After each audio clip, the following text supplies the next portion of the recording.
I could get out of bed, I'd make breakfast for him and myself.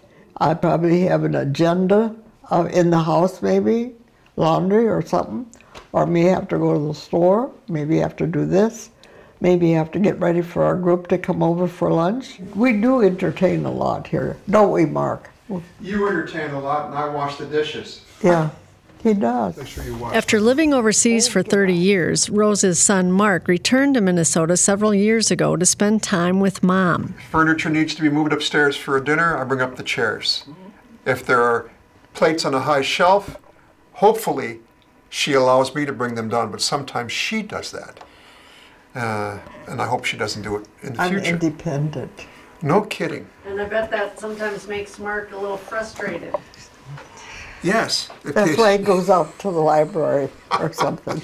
Like Mom, Mark served in the military. But even with his career in military intelligence, Mark knows Rose is the commander-in-chief on the home front. Her take-charge demeanor was developed early on while growing up in Buell, Minnesota. This is my mother and her children, of what I remember. My older sister here, and my brothers, and my sister Pat. We were home on a leave. We're in uniform, part of a uniform. I came from a family of 7 children. They're all dead. I'm the only one living. My sister Pat and I were at the end, and she's 98 in April, and I am 100 right now. My father both from Italy. I was born up north on a homestead. My father was given a homestead by President Wilson, and they lived there almost 5 years. You had to live 5 years. And I was 3 months old, and they moved to Buell. And my father was one of the pioneers helping setting up the community. This is my father that died when he was 54, and I was a junior in high school.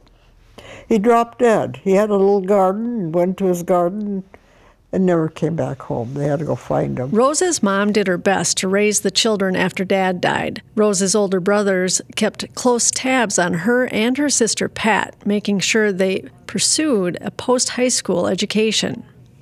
Graduated from high school at 17, you know. And I was lucky when I got to Rochester.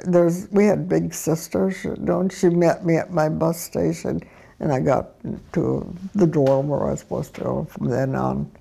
This is your graduation from? Oh, my Kaler School of Nursing. I graduated with a honors scholarship program.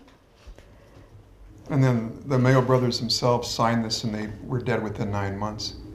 So that's probably one of the last diplomas they signed. Mayo Clinic at that time was a little thing. I was in Rochester not too long ago. It's huge, big, tall buildings and everything. It's not like it was. When I graduated from nursing, there are all these young nurses that want some adventure.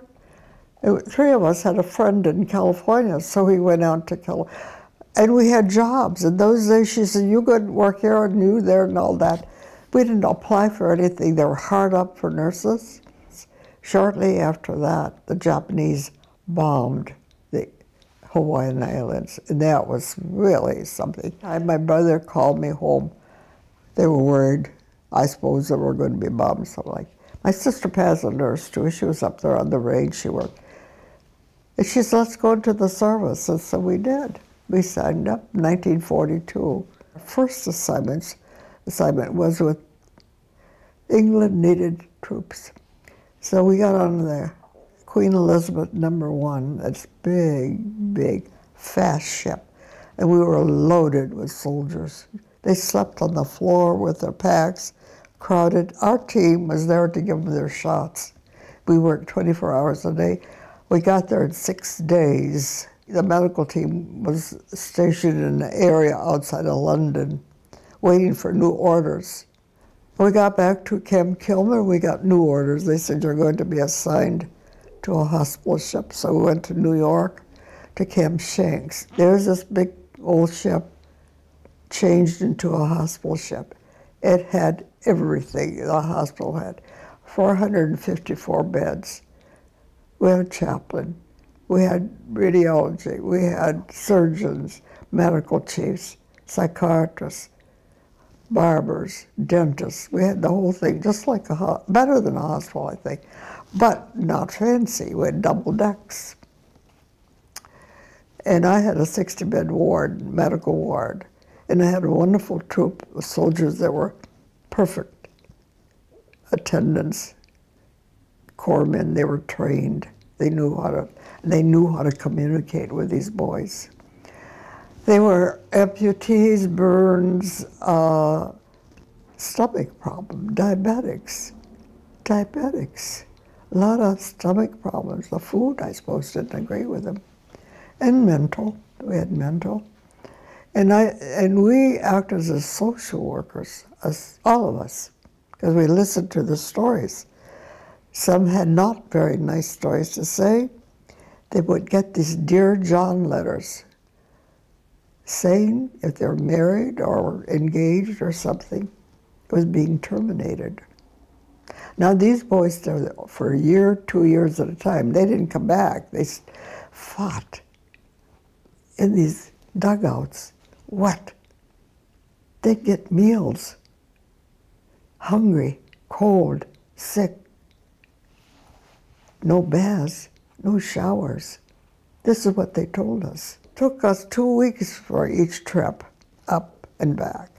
I crossed the Atlantic Ocean 24 times in that same ship. That's the Thistle.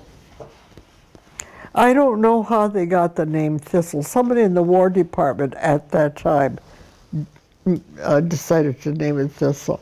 This is Army. The Navy had a ship. It's called Comfort. That sounds more appropriate, doesn't it?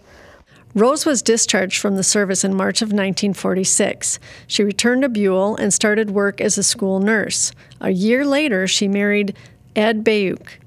She knew Ed from before the war.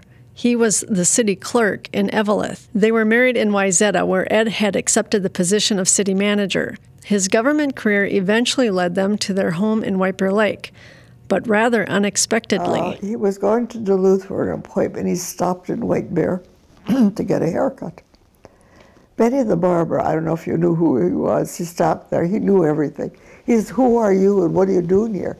He said, "Oh, my name is Ed Bayuk, and I'm on my way to Duluth for an appointment." He said, "What do you do?" He said, "Well, I'm a city manager." "Wow, they need a new city manager in White Bear Lake. Why don't you apply?"